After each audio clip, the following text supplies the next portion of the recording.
여러분 반갑습니다. 별로 반갑지 않은 줄은 알지만 이렇게 또 대놓고 표를 내면 섭섭하죠. 제가 섭섭하면 또 늘 뒤따라오는 정상이 있는데 이렇게 삐집니다. 근데 이렇게 이제 오늘 있다가 제가 내일 떠날 텐데 내일 떠나는 사람이 삐져봐야 무슨 지장이 있을까 아마 생각하실지 모르지만 제가 삐지면 또 그 후증상이 좀 나타나는데 조금 심각해요. 제가 삐지면 어떤 증상이냐면 설교가 잘 안 끝납니다. 오늘 점심 때 굉장히 아까 들어오는데 맛있는 냄새가 나서 저걸 빨리 먹고 싶다. 설교 안 하고 예배 마치면 안 되나 할 정도로 맛있는 냄새가 났는데 이렇게 제가 삐지면 아마 점심 식사가 저녁 식사로 바뀌지 않을까. 그러니까 이제 서로 세계 평화를 위해서 제가 좋은 말 할 때 빨리 좀 반가워해 주셔야 빨리 설교를 마칩니다. 여러분 반갑습니다.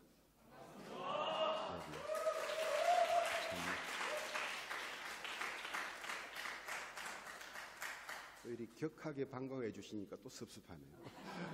빨리 마치자고. 제가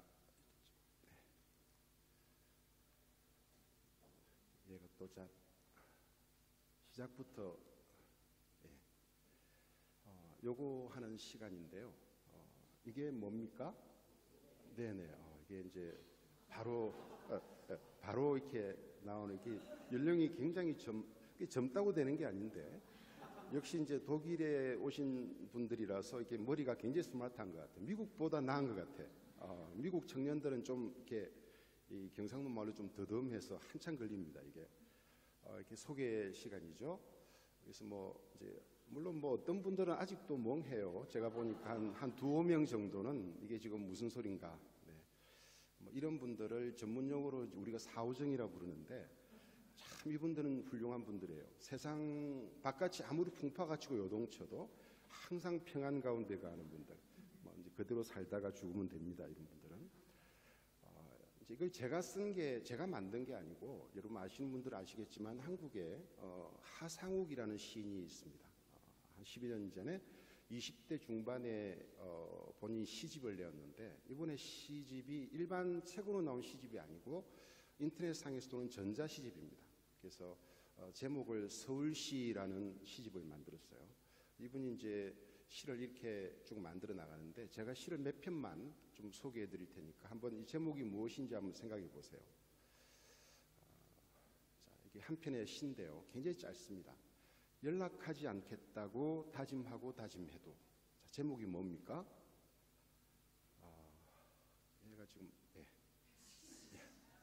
얘가 지금 말을 잘 안 들어서 야식집입니다. 이제 드레스덴에 있다 보면 별로 실감이 잘 안 나는데 한국이나 미국에도 야식집이 항상 있어요. 그래서 늘 아무리 기도해도 안 되는 게 이 야식집인데요. 그리고 또 하나가 또 어딜 간 거니라는 짧은 시가 있습니다. 제목이 뭘까요? 네네, 리모컨입니다. 네네, 또 어딜 간 거니. 이게 좀 어떤 분들은 이렇게 어떤 분들은 바람난 여자친구 이런 얘기도 하는데 리모컨이에요. 또 한편의 시가 네가 문제일까 내가 문제일까. 이렇게 좀 부부싸움한 분들이 또 이렇게 서로를 쳐다보는데 그건 아니고요. 이렇게 신용카드입니다.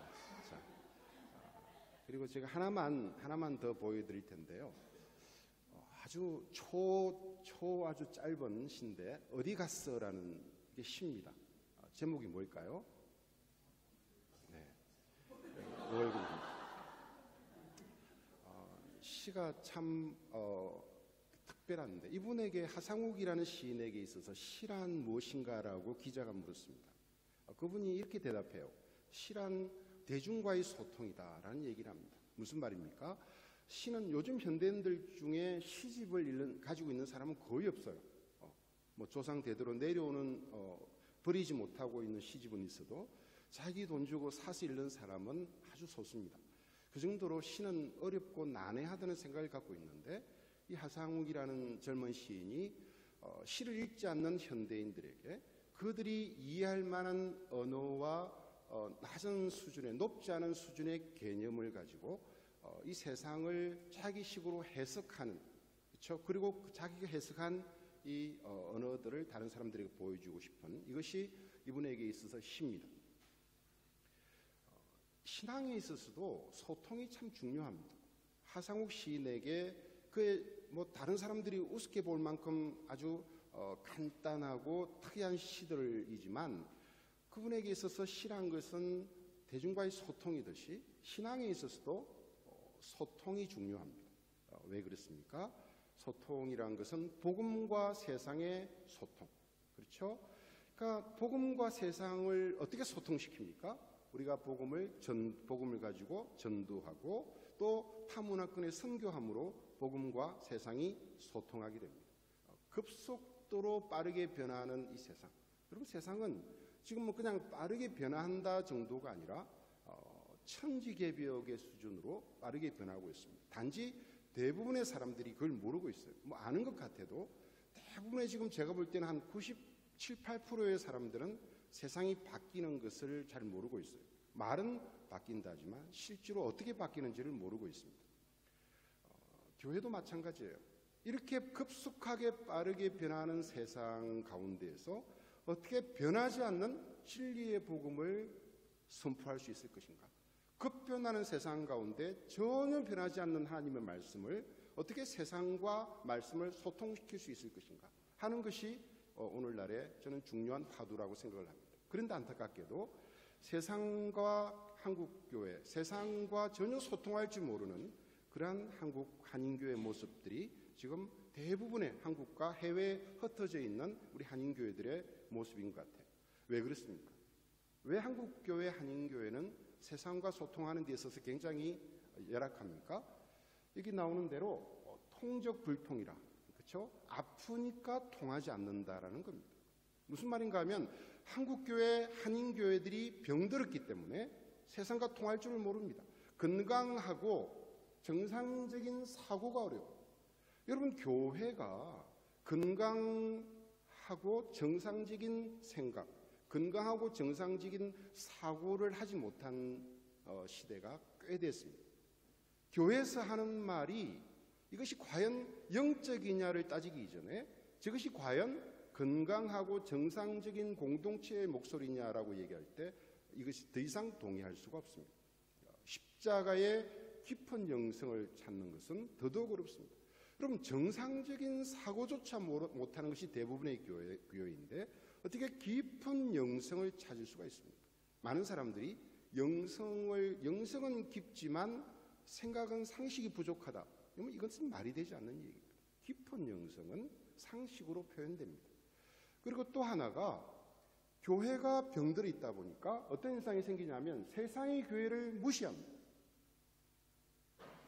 여러분, 세상이 교회를 무시한 이유가 더더욱 기가 차요. 교회의 수준이 세상보다 못하니까. 여러분, 세상이 교회를 무시할 때 그리스도를 무시하고 복음을 무시하기 때문에 교회를 무시하는 것은 그래도 그나마 괜찮습니다. 그것은 안타깝지만 어쩔 수 없이 교회가 당해야 하는 그런 고통이고 고난입니다. 그런데 그런 이유가 아니라 교회 수준이 세상보다 못하기 때문에 교회가 세상으로부터 무시당한다는 것은, 이것은 너무나 참을 수 없는 부끄러움이에요. 여러분, 어떻게 교회를 세상이 무시할 수 있습니까? 어떻게 교회가 세상으로부터 무시당할 만큼 수준이 낮을 수가 있습니까? 이것은 복음이 아니에요. 만약에 어떤 교회가 세상이 무시하는 교회라면 그 교회는 더 이상 복음이 작동하지 않는 겁니다. 영성이고 뭐고 그것은 다 변명에 불과합니다. 세상으로부터 존경받아야 되는 것이 교회고, 존경받지 못하는 것을 너무나 당연하게 생각한다면 그것은 교회가 이미 무너지고 있다는 사실입니다. 교회는 세상을 죄인 취급합니다. 여러분, 세상으로부터 무시당하는 교회가 자기 변명거리로 어떻게 하냐면 세상을 정죄합니다.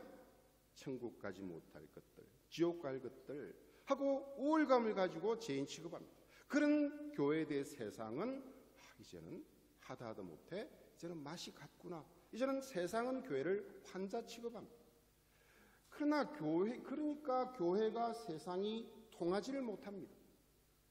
하나는 죄인 취급, 하나는 환자 취급하니 평행선을 이고 서로가 접점을 찾지를 못해요. 그 결과 어떤 문제가 생깁니까? 교회가 세상에 대해서 선한 영향력을 상실합니다. 여러분, 교회가 세상에 대해 영향력을 상실한다는 것은 소금의 맛을, 빛의 역할을 못한다는 얘기예요. 그럼 예수님이 뭐라고 말씀하세요? 길에 버리고 세상 사람들이 밟고 다닌다는 거예요. 그럼 교회가 세상에 영향을 끼치지 못할 때 예수님 앞에서 예수님이 이미 경고를 하셨어요. 오늘날 한국의 방송이나 뉴스를 보면 하루도 빠짐없이 거의 주요 뉴스로부터 교회에 대한 비판 기사가 나옵니다. 가십거리가 나옵니다. 교회를 아직 밟고 지나갑니다. 그것을 보고 많은 교회 지도자들이 대형교회 지도자들일수록 세상을 오히려 비판합니다. 그럼 그렇지 않습니다. 예수님이 예언한 대로 되는 겁니다. 오늘날 우리 한국교회 한인교회를 위기라고 말합니다. 그래서 연세대학의 김상근 교수는 한국교회는 종교개혁의 주체가 아니라 이미 종교개혁의 대상이 되어버렸다. 개신교가 가톨릭으로부터 독립해서 나왔는데 성경적이지 못한 가톨릭을 비판하고 나왔는데 이제는 개신교가 오히려 비성경적인 모습들을 너무 많이 보여주고 있다는 거예요. 그런데 사실은 여러분, 한국 교회뿐만 아니라 세계 개신교 전체가 위기입니다. 한국 교회만 위기가 아니에요. 미국 교회도 위기입니다. 유럽은 이미 위기다 못해 여기는 이제 포기까지 가는 상태입니다. 개신교회의 비극들이, 위기들이 많이 있는데 오늘 두 가지만 소개할 겁니다. 하나는 교회가 그 본질을 잃어버렸다는 겁니다. 교회가 본질을 잃어버리면 어떻게 됩니까? 성도들의 신앙이 하나님이 원하는 신앙이 아니란 얘기예요. 현대 개신교회의 모습은 유럽과 미국의 서구교회, 그리고 새롭게 부상하는 아프리카와 아시아와 중남미의 새롭게 생긴 신생교회들이 급격히 세속화되고 있다는 사실입니다. 교회가 그 본질을 상실하고 복음이 그 진정성을 담고 있지를 못합니다.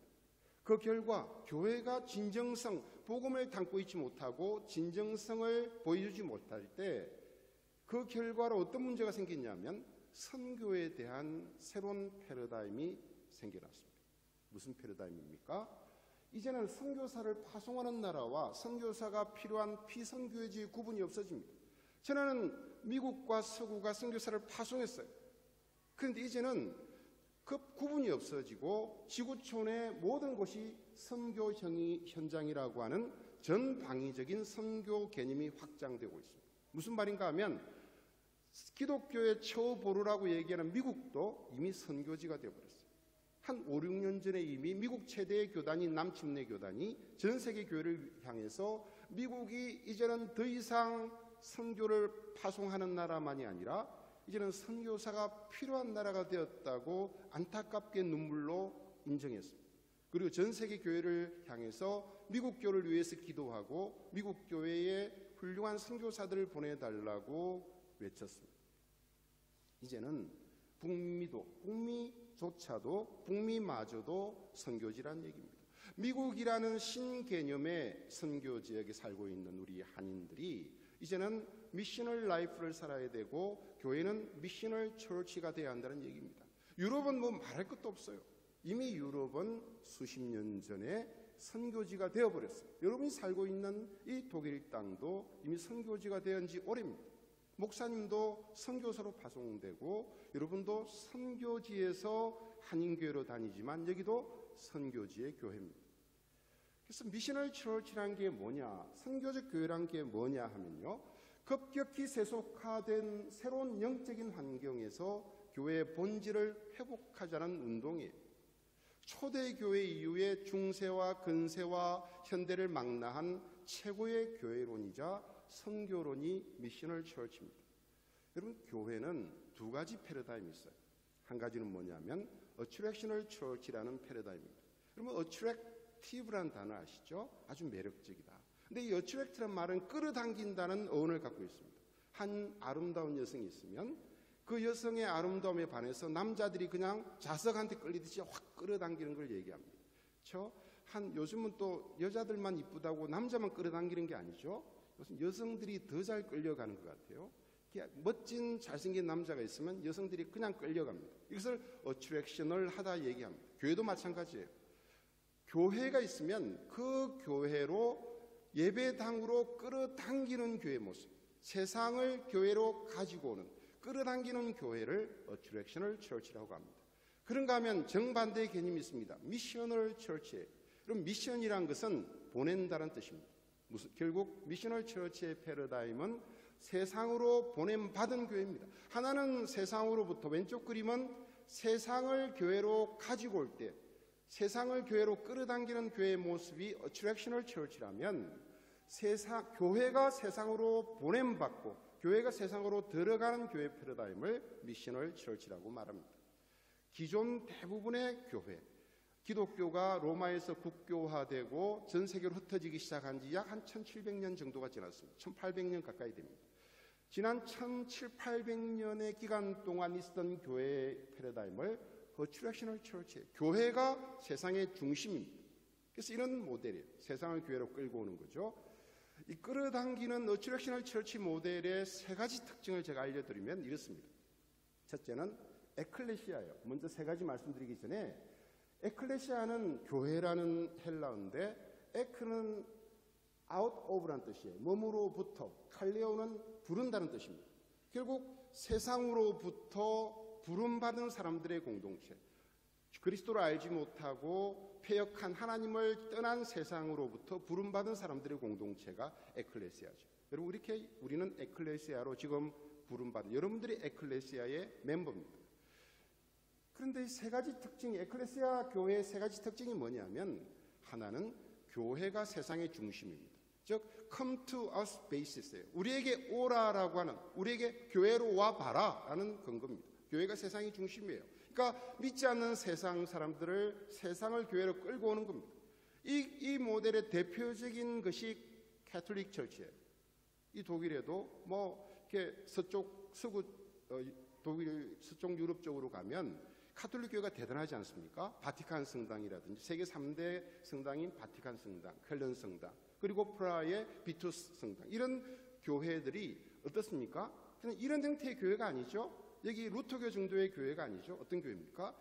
엄청나게 큰 사이즈만 큰 것이 아니라 줄 하나 끊는 것도 그리스도의 위엄과 하나님의 영광을 위해서 줄을 꺼요. 왜 그렇게 합니까? 왜 교회가 200년, 300년, 심지어는 1000년 동안 건축을 해나갑니까? 세상 사람들을 끌어당기는 모델로서의 형태가 전형적인 것이 가톨릭 교회고, 개신교도 거의 그 범주에 머물러 있습니다. 교회가 세상의 중심이에요. 그러다 보니까 어떤 신앙인가 하면 이원론적인 신앙입니다. 교회와 세상이 구분이 되는 이원론이고, 교회는 주님의 은혜가 넘치는 거룩한 곳이고, 세상은 그리스도가 없는 악한 곳이라는 이원론적인 신앙이 발달이 됩니다. 그리고 교회 조직도 아주 수직적인 계급적 문화가 됩니다.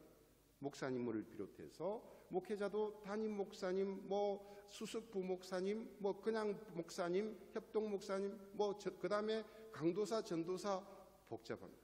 교회 지역교회도 장로교는 장로가 있고 안수 집사가 있고 이렇게 순서로 쫙 내려옵니다. 목회자와 평신도의 구분이 정확해요.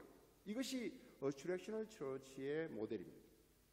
그래서 밴드비트 신학교의 에드워드 팔리 교수는 이렇게 말합니다. 오늘날 미국 신학교의 커리큘럼과 특성은 중세의 성직자 패러다임에 근거해서 구성되어 있다. 이 미국적인 이런 패러다임이 한국에 그대로 들어가서 한국교회의 특징이 되어 있습니다. 그런데 이것이 중세 패러다임이라는 거예요. 종교교육을 했지만 아직도 중세예요. 여러분 오늘 한국교회, 한인교회 수많은 교회들이 21세기를 사는 게 아닙니다. 수많은 교회들이 아직도 11세기고 12세기예요. 중세를 살고 있어요. 그것이 어트랙셔널 처치, 에클레시아라는 것이 나쁘다는 것이 아닙니다. 이렇게 모인다는 것은 굉장히 중요한 일이에요. 문제는 거기서 머물러서 더 이상 성장하지 않는 데는 문제가 있는 거죠. 그런가 하면 새로운 교회의 존재 방식은 미셔널 처치입니다. 세상 속으로 보냄받은 교회예요. 여러분 해외 선교 많이 하는 교회를 미셔널 처치라고 하지 않습니다. 그것은 미셔너리 처치입니다. 선교사들을 보내는 교회입니다. 근데 미셔널 처치는 해외 선교가 아니라 여러분이 살고 있는 이 세상, 교회 바깥에 세상 가운데로 들어가고 보냄받은 교회의 패러다임을 말합니다. 교회가 세상으로 들어가는 거죠. 여러분들이 오늘 모여서 여러분들 속에 있는 말씀과 비전과 은혜를 가지고 학교로 가고 직장을 가고 비즈니스로 가고 가정으로 들어갑니다. 그리고 그곳에서 하나님의 영광을 구현하는 것이 미셔널 처치예요. 그래서 미셔널 처치는 디아스포라의 개념이에요. 디아는 흩어진다는 얘기고 스포라는 씨앗이라는 뜻입니다. 그래서 씨앗이 흩어지는 모습이 교회의 모습이라는 거예요. 세상으로 흩어진 사람들의 공동체가 교회고요. 세상에 흩어진 목적이 뭡니까? 흩어져서 복음의 씨앗을 뿌리고 세상 가운데서 하나님 나라를 확장시키는 선교 공동체가 디아스포라입니다. 여러분들이 그리스도인이라고 얘기할 때 교회에서 여러분들의 신앙을 소비하는, 여기서 훌륭하게 믿고 헌신하고 봉사하는 것도 중요하지만 신앙의 궁극적인 목적은 세상 가운데로 나갔을 때에 여러분의 인격과 여러분의 삶의 자세가 어떻게 구현되는가 하는 것이 디아스포라 미셔널 처치의 모습이에요. 그래서 이 디아스포라라는 것이 미셔널 처치지만 또 하나는 사도적 공동체도 미셔널 처치의 패러다임이에요. 여러분, 사도라는 말은 그리스어로 아포스톨로스라는 뜻인데 그것은 보냄을 받은 자라는 뜻입니다. 예수님의 12사도, 세상으로 보냄을 받은 사람들을 사도적 공동체고, 오늘날 이 교회는 사도성 위에 세워진 교회를 얘기합니다. 사도들에게 부여하셨던 그 사명을 구현하는 것이 오늘날의 이 교회라면 교회는 세상으로 보냄받은 교회의 모습이어야 된다는 거죠. 그래서 로이 베럿은 교회를 정의할 때 교회는 세상으로 보냄받은 사도이다라고 얘기합니다. 조지 헌스버그 목사는 교회는 하나님의 통치를 구현하기 위해서 세상에 보냄받은 사도적 공동체다라는 말을 합니다. 미셔널 처치 또한 세 가지만 그 특징을 소개하면 이렇습니다. 하나는 교회는 세상으로 보냄받은 공동체입니다. 그러니까 아까 어트랙셔널 처치의 모델은 교회는 세상을 부르는, 세상으로부터 들어오는 것이 교회라면 이 교회는 세상으로 보냄받은 교회예요. Come to us basis가 아니라 send to the world basis로 돌아갑니다. 세상으로 들어갑니다. 그래서 여러분들이 여기서 그럴듯하게 앉아있고 열심히 신앙생활을 하는 것으로 여러분이 진짜 성도인지 가짜 신도인지 구분이 안 된다는 거예요.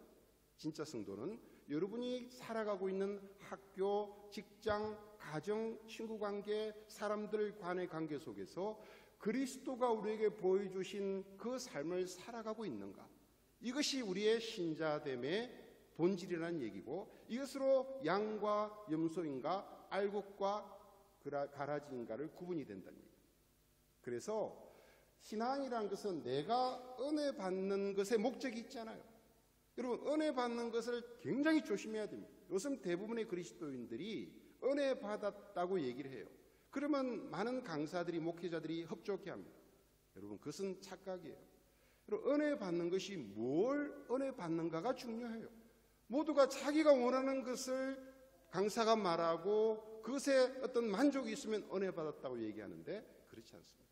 여러분들이 은혜 받은 것이 중요한 게 아니에요. 문제는 받아야 될 은혜를 받았는가. 그래서 어떤 분은 아예 얘기를 합니다. 은혜 받았다고 할 때는 두 가지 경우가 있다.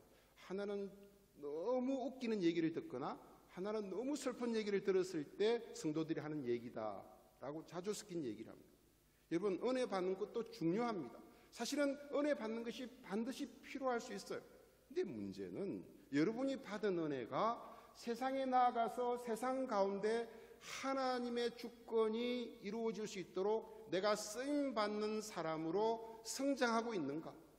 그리고 거기에 대한 결단과 의지가 여러분 마음속에 생기는가? 이것이 은혜의 중심이어야 돼요. 신앙과 삶이 일치될 때 참 성경적인 그리스도인이 된다는 얘기입니다. 그리고 마지막 세 번째로는 평신도 중심의 수평적인 교회 조직이어야 합니다. 이 가톨릭이 교황으로부터 쭉 수직으로 내려오는 그 제도인데 어느새 개신교가 그렇게 수직으로 내려옵니다. 수만 명이 하는 대형교회 가면 담임 목사님 얼굴은 볼 수가 없어. 주일 예배당 설교 딱 보고 모든 것을 자기가 밑으로 내려가는 그 직분에 의해서 사람을 만나고 교회 생활을 합니다. 이것이 오늘날 개신교의 비극이에요. 개신교는 교회의 본질이 무엇인지 고민해야 할 시점입니다.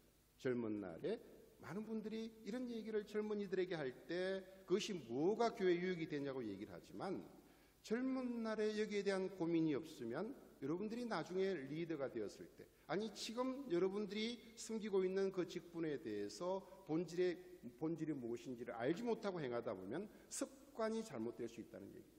그럼 미셔널 처치는 같이 한번 읽겠습니다. 시작. 세상 가운데에서 삶으로 하나님을 보여줘야 하는 텍스트로서의 교회. 목소리가 왜 이렇게 크죠? 제가 혹시 늦게까지 할까봐 지금 굉장히 미리 약을 쓰는 것 같은데요. 조금 살살 얘기하셔도 제가 아까 그걸로 모든 것이 해결이 됐습니다. 그러니까 이 세상이라는 컨텍스트 가운데서, 여러분 세상을 다른 말로 컨텍스트라고 말합니다. 우리가 하나님의 말씀이 텍스트라면 세상은 컨텍스트예요. 근데 이 컨텍스트란 말은 두 가지의 이 단어가 합성되어 있는데, 큰이라고 하는 접두사와 텍스트라고 하는 명사가 합쳐진 단어입니다. 근데 이 큰이 무슨 뜻인가 하면 함께라는 뜻이에요. 그러니까 세상은, 컨텍스트란 말은 텍스트와 함께라는 뜻입니다. 무슨 말입니까? 하나님이 컨텍스트라고 하는 세상을 만드셨을 때 텍스트와 함께하도록 세상을 만드셨어요. 당신이 우리의 주인이시고 우리는 그 주인인 하나님을 텍스트로 삼아서, 기준으로 삼아서 살아갈 수 있도록 이 컨텍스트를 만드셨단 말이에요. 그런데 언제부턴가 이 컨텍스트 가운데, 세상 가운데 텍스트가 없어져 버렸어요. 세상에 텍스트가 없어요. 기준이 없단 말이에요. 그러니까 텍스트가 없는 이 컨텍스트 가운데에서 삶으로 하나님을 보여줘야 하는 텍스트로서의 교회. 여러분, 이것이 미셔널 처치의 고울입니다. 그냥 우리가 얼마나 열심히 모여서 얼마나 큰 예배당을 짓고 얼마나 많이 모이고 헌금을 하고 선교를 많이 하고 엄청난 사회봉사를 하고 하느냐, 여러분 이것도 중요하지 않은 것은 아니지만 이 점에 비해서는 아주 사소한 내용들이에요. 가장 교회론에 있어서 가장 중요한 것이 뭐냐면, 여러분이 텍스트가 빠져버린 이 세상 가운데에서 과연 그리스도를 구주로 믿는 여러분들이 믿지 않는 사람들이 볼 때에 과연 하나님을 대신하는 텍스트로서의 모습을 보여주고 있는가? 드레스덴 한인교회가 세상이 믿지 않는 독일 사람들, 믿지 않는 한인들이 볼 때에 이 하나님을 보여줘야 하는 텍스트로서의 교회인가? 이것이 여러분들의 숙제여야 한다는 거죠. 하나님께서는 창세 이후에 3번에 걸쳐서 역사라는 컨텍스트에게 텍스트를 보내십니다. 컨텍스트에 텍스트가 없으시니까 하나님은 크게 3번에 걸쳐 보내셨다고 저는 생각하는데요. 인류의 역사는 결국 뭐냐 하면 텍스트가 없는 컨텍스트의 역사예요. 하나님이 없는, 기준이 없는 컨텍스트의 역사였다는 얘기예요. 하나님은 그래서 텍스트가 없는 세상 가운데 계속해서 텍스트를 보냅니다. 열방에 보냄받은 3종류의 텍스트, 2종류의 텍스트. 하나님이 텍스트를 보내시는데요. 어떤 텍스트를 보내냐면 2가지 텍스트를 보냅니다. 한 가지는 뭐냐면 글로 기록된 성문법적인 텍스트입니다. 문자로 기록된 텍스트를 말합니다. 또 하나는 사명 공동체라고 하는 사람들을 텍스트로 보냅니다. 그래서 첫 번째 텍스트는 율법과 이스라엘이라는 텍스트를 보내요. 여러분, 율법이 뭡니까? 창세기, 출애굽기, 레위기, 민수기 같은 율법, 하나님이 율법으로 기록된 텍스트를 보내셨어요. 근데 기록된 텍스트만 보내신 것이 아니라 이스라엘이라고 하는, 아브라함을 조상으로 하는 이스라엘이라고 하는 이 텍스트를, 이 공동체를 세상에 텍스트로 보내주셨어요.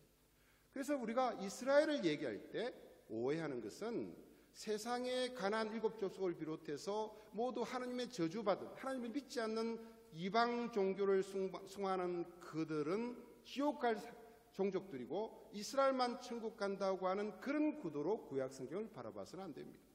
이스라엘이 누군가 하면 애굽에서 가나안으로 보냄받은 공동체입니다. 뭘 하러 보냄받습니까? 하나님을 알지 못하는 열방들 가운데에서 이스라엘을 통해서 그 열방들이 하나님이 누구인지를 배울 수 있도록 성경도 보내주셨지만 이스라엘이라고 하는 사명 공동체를 통해 열방들에게 말씀하는 겁니다. 그것이 첫 번째 텍스트입니다. 그래서 이스라엘은 열방 가운데서 삶으로 하나님을 보여줘야 하는 텍스트였어요. 그런데 이 문제는 열방이 문제가 아니라 이스라엘이 이 텍스트로서의 사명을 망각하고 지키지 못하고 이스라엘이 붕괴되어 버리는 거예요. 그것이 말라기 이후에 구약 성경이 끝나는 겁니다. 아브라함 이후에 창세기 12장부터 구약 성경의 말라기까지의 내용이 뭐냐 하면 열방 가운데 보냄받아서 삶으로 하나님을 보여줘야 하는 텍스트로서의 공동체의 모습을 지키지 못한 사람들이 이스라엘이라는 거예요. 열방은 이스라엘이라고 하는 텍스트를 통해서 하나님을 보았습니다.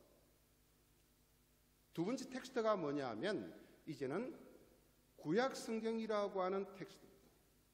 말라기가 끝이 나고 계시가 끝이 나고 구약 성경이 모아집니다. 그래서 하나님이 이 땅에 사람들에게 이스라엘이 멸망했지만 구약 성경을 보내주셨어요. 성문법적인 텍스트죠. 그런데 구약 성경만으로 끝나지 않고 예수님이라는 텍스트를 보내줍니다. 예수님은 이 땅에 보냄받은 텍스트예요. 왜 그렇습니까? 이스라엘은 예수라는 텍스트를 통해 하나님을 보았어요. 여러분, 예수님이 책 쓴 거 아시나요 혹시? 예수님이 책을 쓰셨나요? 어떤 분은 네, 많이 쓰셨죠. 예수님이 책을 안 씁니다. 본래 결정적인 사람은 책을 안 써요. 조금 뭔가 모질하는 분들이 책을 많이 쓰는 것 같아요. 학술적인 책 말고. 그러니까 책을 쓴다는 것은요, 주체고 본질은 책을 쓸 필요가 없습니다. 그 자체로 모든 것을 삶으로 보여줄 수가 있어요. 삶이 없을 때에 책들이 쏟아지기 시작하는데요. 예수님은 이 이스라엘이 그리스도 메시아를 찾고 있을 때 예수님은 글로 그들에게 나타난 것이 아니라 당신의 삶과 메시지로 사람들에게 나타난 텍스트였습니다. 그리고 마지막 세 번째 텍스트가 이제 예수님이 십자가에 죽으시고 승천하시죠. 이제 신구약 성경이 모아집니다. 신구약 성경이라는 성무법적인 텍스트와 이제는 성령이 사도행전 2장에 교회를 만드시고, 그렇죠? 이제는 교회가 이 땅에 태동합니다. 그때부터 교회라고 하는 사명 공동체가 이 땅에 보내집니다. 그래서 교회는 세상 가운데로 보냄받고 삶으로 하나님을 보여줘야 할 텍스트입니다. 세상은 교회라는 텍스트를 통해 하나님을 보게 되어 있습니다. 우리가 이 교회를 생각할 때에 우리가 드리는 예배, 우리가 교회에서 드리는 모든 헌신, 여기에 대해서 세상은 알지를 못해요. 여러분, 여기서 우리가 무슨 짓을 하는지 세상이 압니까? 모릅니다. 세상이 교회를 알기 위해서는 교회가 세상 가운데 있을 때 그들이 그들 속에 들어온 교회라고 하는 텍스트를 통해 하나님이 누구인지를 봅니다. 여러분, 그들은 여러분들의 관심이 없어요. 1차적으로는 여러분들의 삶을 보긴 해도 더 중요한 게 뭐냐면 여러분 속에 나타난 그 하나님, 성부와 성자와 성령이 과연 진짜인가 가짜인가를 여러분을 통해 본단 말이에요. 오늘날 수많은 그리스도인들, 헌신된 사람들이 자기 퍼포먼스에 아주 그냥 환장을 하고 있어요. 나를 통해서 하나님을 만나든 말든 관심 없어요. 나를 통해서 나를 얼마만큼 봐주는가, 나를 얼마나 인정해 주는가, 내가 얼마나 높아지는가, 거기에 관심이 있지 나는 없어지고 나의 삶을 통해 그리스도가 얼마만큼 세상 가운데에 정확하게 진리로 다가가는가에 대해서는 별 관심이 없습니다. 그럼 분명한 것은 여기 밑에 세상은부터 한번 같이 읽겠습니다. 시작. 세상은 교회라는 텍스트를 통해 하나님을 봅니다. 그리고 여기서 말하는 교회는 세상으로 보냄받은 교회의 모습을 말합니다. 그래서 오늘 본문 읽었던 본문이죠. 교회는 세상으로 보냄받은 그리스도의 편지입니다.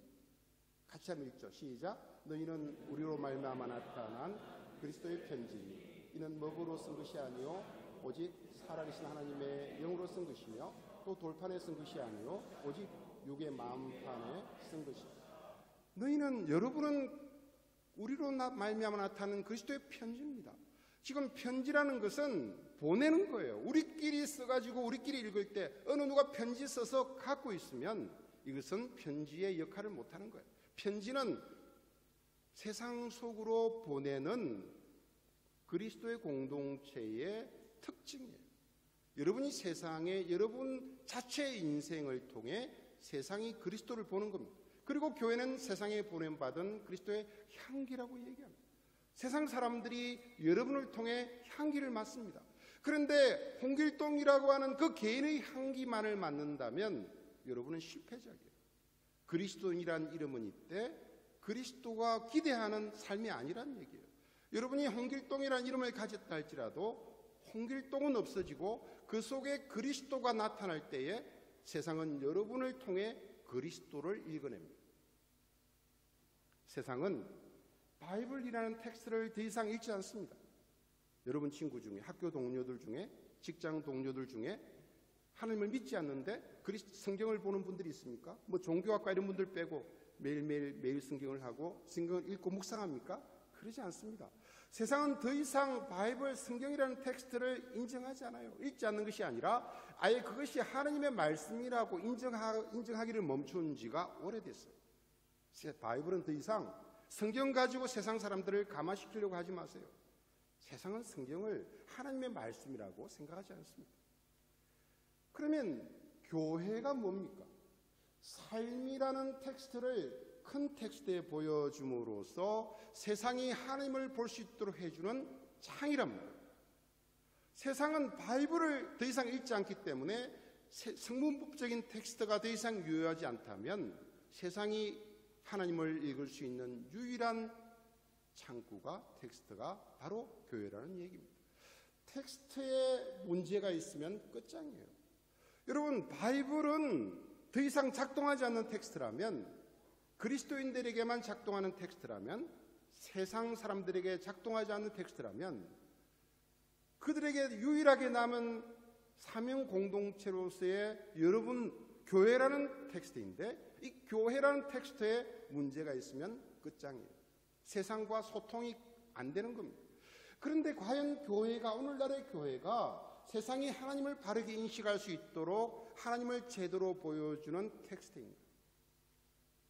우리라는 교회가 이 교회 담장을 넘어서 세상으로 보냄받아서 세상 한가운데에서 하나님을 담은 텍스트로서의 삶을 살아내므로써 세상이 납득할 만큼 신빙성 있고 권위 있는 텍스트가 되어야 되지 않겠는가.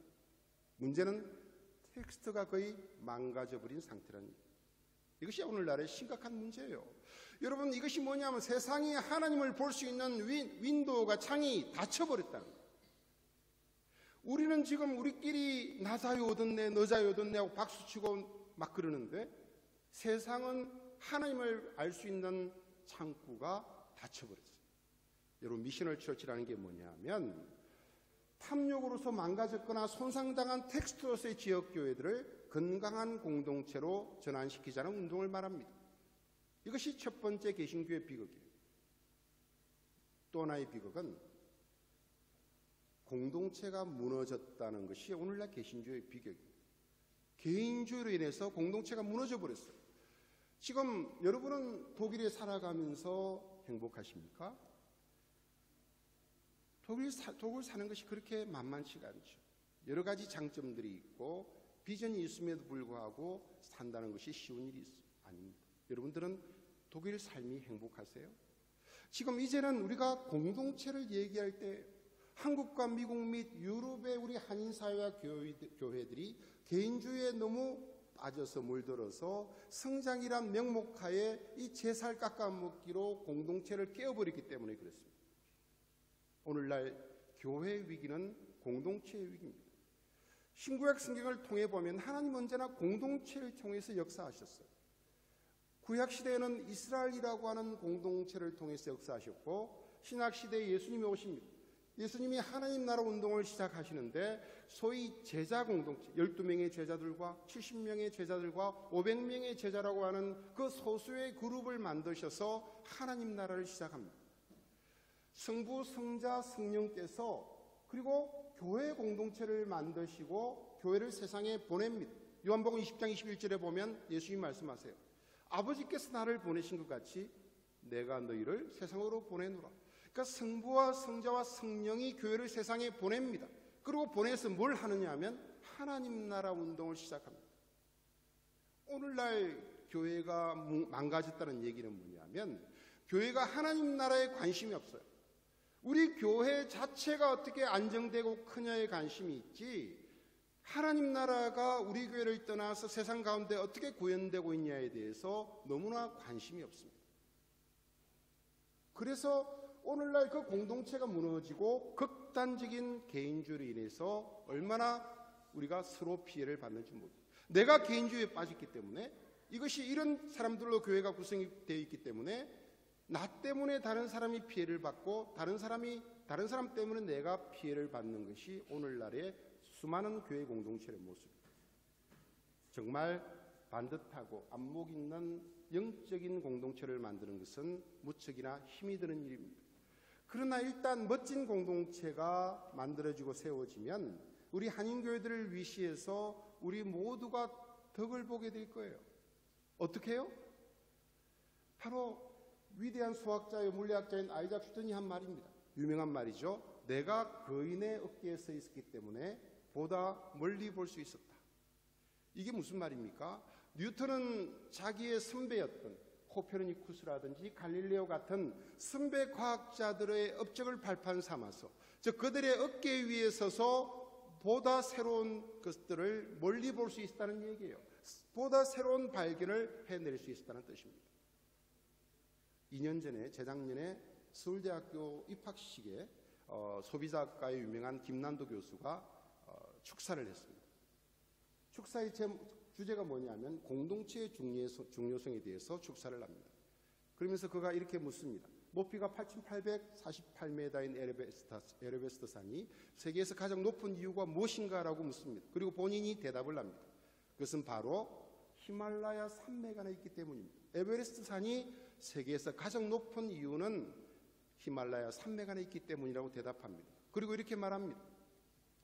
에베레스트 산이 세계에서 제일 높은 이유는 세계에서 제일 높은 히말라야 산맥 안에 있기 때문입니다. 에베레스트 산이 만약 바다 한가운데 혼자 있었다면 높아봐야 한라산이나 후지산 정도밖에는 되지 않았을 것입니다.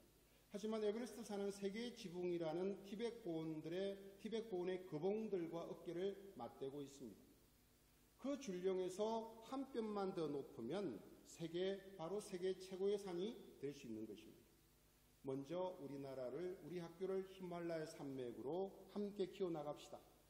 바다 위에서 혼자 높이려고 해서는 안 됩니다. 자기 자신만이 아니라 나와 함께 가야 할 사회적인 약자들과 우리 공동체를 함께 생각하는 선하고 책임있는 인재로 성장해야 합니다. 당신이 여기 앉아있기 위해 탈락시킨 누군가를 생각해 보십시오. 당신은 승리자가 아닙니다. 당신은 합격하지 못한 여러 학생들에 대한 채무자입니다.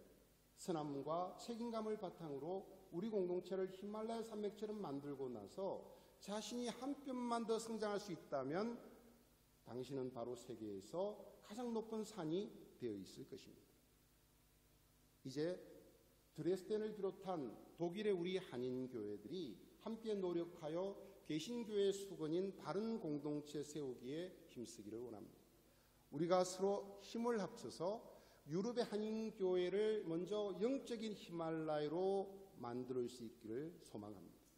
작고 연약해서 쉽게 흔들리고 불안해하는 약한 처지의 교회들, 심지어는 주일날 예배드릴 처소조차도 부족해서 밖을 떠돌아야 하는, 그리고 교인들이 모여서 예배드릴 만한 영적인 분위기조차 되지 않는 강팍한 교인들로 구성되어 있는 연약한 교회들을 생각하는 그런 선하고 책임있는 드레스덴 한인교회가 될 수 있다면 너무나 좋겠습니다. 한국 분당 우리 교회의 이창수 목사님이 2012년에 갑자기 교회를 미셔널 처치로의 전환을 선포합니다. 그리고 비전을 교인들에게 제시하는데 세상을 변화시키는 교회라는 비전을 제시합니다. 그전에는 성숙하고 성장한 분당 우리 교회가 그 교회의 목표였다면 이제는 세상으로 나아가서 세상으로 보냄받아서 세상을 변화시키는 교회의 모습을 보여줍니다. 그리고 이렇게 말합니다.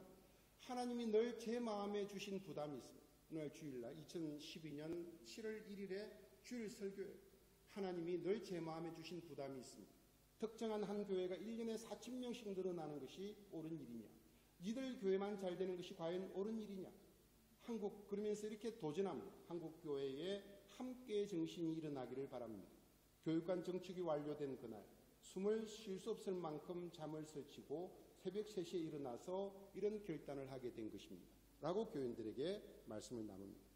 그리고 함께 정신이란 이 주제를 실천하기 위해서 1만 성도 파송운동을 시작합니다. 2만 명의 출석 교인이 있는데 1만 명을 아니면 1만 5천 명까지의 주변의 한국교회에 파송하는 운동을 시작합니다.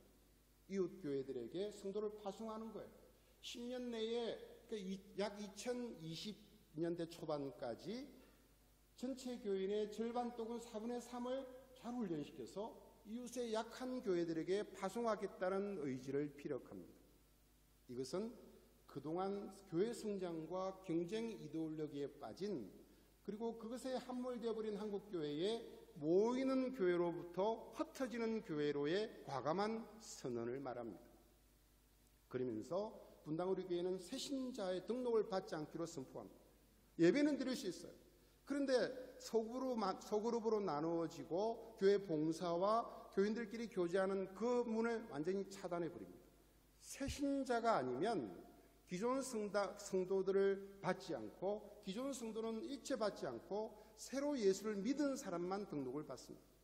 여러분 분당 우리 교회는 그 교회 출석하기 위해서 부산에서 광주에서 대전에서 이사 오는 분들이 꽤 있습니다. 어떤 사회계 과도기에서 심기일전하면서 이제 분당 우리 교회를 출석하기 위해서 경기도로 이사를 와요. 그런데 그런 분들 중에 여러분들이 등록을 못하게 된 겁니다. 대형교회 포기를 선포한 거죠. 이웃의 약한 교회들로부터 사람을 끌어모으는 교회가 아니라 지금 미국 교회는 교회가 갈라지면서 많은 교회, 4,100개의 교회가 있어요. 근데 대부분의 작은 중간 교회가 와해되고 작은 교회들로 원자화되고 있고 대형 교회들만 남습니다. 갈라진 교회들이 개헌교회로 계속 모여듭니다. 대형교회 목사님들이 표정 관리를 못해요. 막 좋아 죽겠는데 표시를 낼 수는 없고 그래서 주변에게 아니, 오시지 마시지 하면서 막 표정 관리하기 바쁩니다. 새신자반에 가보면 한 30명씩 모여요. 새신자가 막. 근데 가보면 새로 예수를 믿는 사람은 한 사람도 없는 경우가 대부분입니다. 이것을 부흥이라고 얘기합니다. 이런 부흥이라는 단어가 어떻게 이렇게 퇴색되어 버렸는지 말을 못합니다. 약한 교회들에게 사람을 보내는 교회로 이웃의 작은 교회들에게 립 서비스가 아니라 진짜로 힘이 되는 교회가 되기를 선포합니다. 그러면서 8천만 달러의 교육관을 2022년도에 한국 사회와 한국 교회에 환원할 것을 선포합니다. 그럼 지금 8천만 달러면 뭐 조금 지나면 1억 달러가 되겠죠. 그렇죠? 1억 달러 한국말로 한국 돈으로 하면 1,100억이 넘습니다. 이런 돈을 사회로 환원하겠다고 결정을 했습니다. 이걸 보고 한 초신자가 말합니다. 이찬수 목사님은 지독한 위선자 아니면 성자일 것이다 라고 얘기를 합니다. 이 말을 들은 이찬수 목사님이 또 가만히 있질 않아요. 이렇게 말합니다. 나는 성자가 아니다. 위선자도 아니다. 단지 나는 정답을 알아버린 사람이다. 이게 사람을 죽인다. 내 속에는 야망이 끓어오르고 있다. 1만 성도 파송은 무슨? 속으로는 1만 성도를 더 끌어모으는 것으로 불타고 있는데 그런데 정답을 알아버려서 신용이라도 할 수밖에 없는 처지에 모이게 된 거예요. 여러분 2만 명 출석교인이 있는데 이분 속은 3만 명, 4만 명, 5만 명 되고 싶은 것이 불타고 있다는 거예요. 이게 무슨 말입니까? 이 대형교회 목사님들은 10만 명이 되면 20만 명이 되고 싶고 20만 명이 되면 40만 명이 되고 싶은 것이 욕심이라는 얘기예요. 그런데 이분이 솔직하게 고백을 합니다. 속으로는 그런 것 욕심으로 불타고 있는데 정답을 알아버렸기 때문에 신용이라도 할 수밖에 없는 처지에 놓이게 되었다. 여러분들도 마찬가지예요. 정답을 알아버린 독일 교회들이 함께 정신이라고 하는 이 멋진 협력 체계를 구축해서 유럽의 한인들, 먼저 독일의 동독의 한인들, 서독의 한인들, 이렇게 유럽의 한인들이 깃드는 무성한 숲이 되고 산이 되고 산맥으로 자라나기를 소원합니다. 그러다 보면 여러분들 중에서 우리 후손들 중에서 누군가가 여러분들의 어깨에 올라서서 정말 하나님의 영광을 위한 크고 놀라운 일들을 해낼 그런 인물들이 될 것이기 때문에 여러분, 이것을 공동체라고 말합니다. 우리 교회만, 우리 선교회만 잘 되겠다는 개인주의적인 사고방식을 내려놓고 여기 드레스덴, 전 유럽의 하나님의 공동체 정신이 편만해지기를 주의 이름으로 축원합니다. 그래야 해서 이 경쟁과 탐욕으로 얼룩진 현대 개신교의 이런 참담한 현실에서 벗어나서 이 독일의 한인교회들이, 나아가서는 독일의 교회들과 우리들이 서로 신뢰를 구축하고 다 함께 하나님의 통치를 추구해 나가는 예수 공동체, 성령 공동체가 되기를 주의 이름으로 소망합니다. 여러분, 젊은 날에는 자기 한 몸 가누기가 힘들어요. 그나마 교회에 와서 위로받고 힘을 내는 것이 현실입니다. 근데 여러분, 그것이 절대로 정당화될 수 없다는 사실을 인정해야 돼요. 젊은 날에 그리스도를 제대로 만나지 않을 때 나이가 먹을수록 본질과는 멀어집니다. 여러분, 본질과 멀어지는 것을 플라톤 철학에서 이돌라라고 얘기합니다. 아이돌이란 영화가 우상이라는 거기에 나왔어요. 그럼 우상이라는 것은 본질과 멀어지는 것을 우상이라고 불렀어요. 그렇다면 우리 한국교회는 우상 숭배하는 교회가 되는 겁니다. 우리는 그거를 왜곡시켜서 사탄을 아니면 다른 신들을 섬기는 교회만 우상이라고 선을 그어놨어요. 그런데 우상이라는 단어의 어원은 본질과 달라진 것을 우상이라고 얘기합니다. 이데아라고 하는 본질로부터 점점 멀어질수록 그것을 우상화된다고 얘기합니다. 그렇게 보면 우리는 모두가 우상 숭배라는 위험으로부터 벗어나기가 참으로 어려운 상황에 놓여져 있습니다. 여러분, 그리스도인에게 중요한 것은 영적인 방향입니다. 여러분들이 젊은 날에 직장인들이든지 학생들이든지 여러분들의 삶의 방향이 어디를 향하고 있는가를 심각하게 고민해야 합니다. 여러분은 독일의 학위라고 하는 삶의 질이라고 하는 것을 위해서 독일에 오신 분들이 대부분일 거예요. 그런데 과연 그 학위가 여러분들에게 너무나 중요하고 그것이 잘못될 때 인생이 무너지는 것 같을지 모르지만 과연 학위가 여러분들의 영적 방향이어야 하는가? 과연 그것을 따는 것이 여러분들의 목적이어야 하는가? 중간 과정일 수는 있어도 그것이 과연 내가 가야 될 삶의 올바른 방향인 것에 대해서는 심각하게 고민을 해야 합니다. 몇 년 전에, 한 5년 전에 신문에 났던 그림이에요. 뉴질랜드 신문에 난 것이 전 세계로 보내졌는데요. 지금 뉴질랜드에 지금 그림이 조금 희미하나요? 뉴질랜드 중간에 웰링턴이라는 곳에 페카페카 해변이 있는데 그 해변에 황제 펭귄이 나타났어요. 전 뉴질랜드가 이 기사로 너무나 시끄러워졌습니다. 왜냐하면 44년 만에 아기 황제 펭귄이 나타났다는 거예요. 참 심심한 나라죠. 정말 얼마나 심심했으면 이 높이가 키가 80cm, 10개월 된 아기 황제 펭귄이 나타났을 때 전 나라가 시끄러워졌을까요? 그러면서 이 황제 펭귄에 대해서 궁금증을 가졌습니다. 이게 추적해 보니까 지금 여기가 위 네모 박스가 뉴질랜드예요. 제 안에 저기가 웰링턴의 페카페카 해변인데요. 지금 남극에서는 황제 저 아기가 어떻게 갔는지를 추적하는데 남극의 제일 북단에서 저 페카페카 해변까지 가는 거리가 제일 짧은 거리가 3,400km. 그리고 만약에 얘가 저 남쪽에서 출발했다면 12,000km. 그리고 아기 황제 펭귄은, 그러니까 펭귄이라는 게 수영을 해 나갈 때 물속에서 최선을 다해 달리면 24km 정도, 시속 24km 수영합니다. 근데 얘는 물속에 나오지 않고 잠만 자고 헤엄을 쳐요. 이게 뭐냐면 약 한 달 가량을 잠만 자고 헤엄을 쳐서 저기 도착한 겁니다. 근데 제가 뭘 위해서 저기 그렇게 뭘 바라보고 해엄을 수영을 했을까라고 해양학자들이 모여서 의논을 했는데 그 지역의 이 전체적인 바다의 흐름을 조사한 결과 쟤는 아마 지나가는 새우떼나 오징어떼를 잡아먹기 위해서 열심히 헤엄을 쳤을 거다.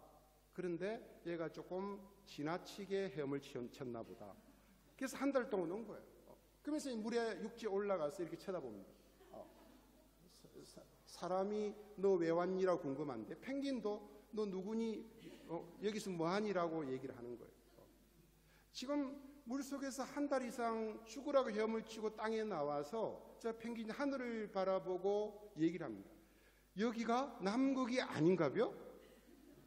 지금 이러고 있는 거예요. 죽으라고 한 달 동안 헤엄쳐 왔는데 가야 돼. 자기는 남극 주변에 그냥 새우 먹고 싶어 왔는데 전혀 44년 만에 온 얼빵한 펭귄으로 지금 신문에 나 있는 겁니다.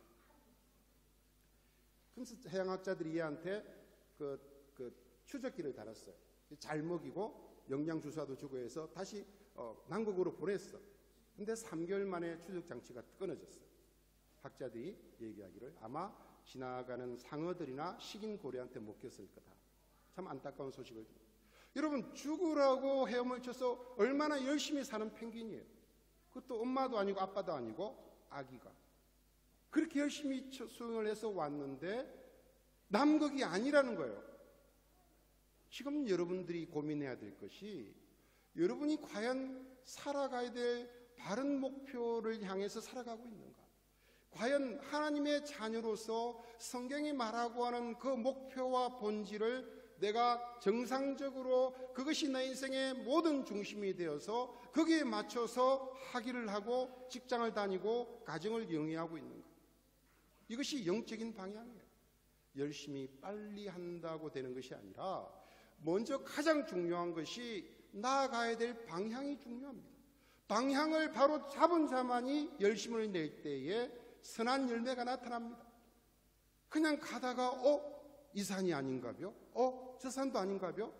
그러다가 나이 들어서 내가 인생을 잘못 살았다. 그러면서 아들아 딸아 너는 바로 살기 바란다. 그게 본인도 못 살은 것을 아들에게 딸에게 어떻게 얘기합니까?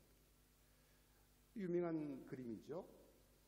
왜 콜라 선전을 하는데요. 왼쪽에 있는 사막에 누워있던 사람이 저 콜라를 마시고 이렇게 열심히 뛰어가요. 이게 선전이에요. 그러니까 콜라를 팔기 위해서 광고 제작자에 의뢰해서 이 선전을 만들었습니다. 그러니까 이게 잘 팔리겠어요? 못 팔리겠어요? 꽤 괜찮죠?